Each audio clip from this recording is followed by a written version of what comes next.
എന്തുകൊണ്ട് ദേശത്തിൽ അനീതി പെരുകുന്നറിയാമോ? നീതിയെ കൊണ്ടുവരുന്ന, നീതി പ്രവൃത്തിയെ കൊണ്ടുവരുന്ന ആത്മാവിന്റെ ശക്തിയുള്ള ദൈവത്തിന്റെ മക്കൾ ദേശത്തില്ലാതെ പോകുന്നത് കൊണ്ടാണ് ദേശത്തിൽ അഴിമതിയും അനീതിയും ദുഷ്ടതയും അക്രമവും പെരുകുന്നത്.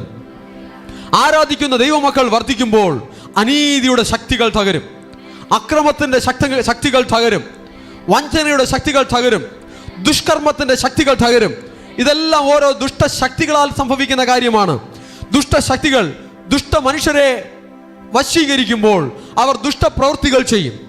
കൊലപാതകങ്ങൾ, ക്രൈമുകൾ, അക്രമ പ്രവൃത്തികൾ, ഇങ്ങനെയുള്ള പല കാര്യങ്ങൾ ദേശത്തിൽ നടക്കുന്നതിന് കാരണമെന്തെന്നറിയാമോ?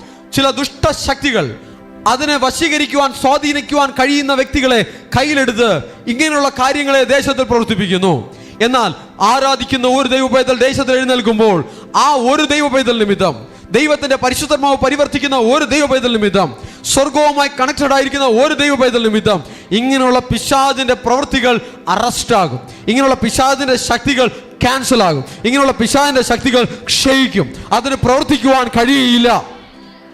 ദൈവത്തിന്റെ പ്രവൃത്തിയോടെ വരും. വലിയ മാറ്റങ്ങൾ ദേശത്തുണ്ടാകും. വിശ്വസിപ്പേൻ.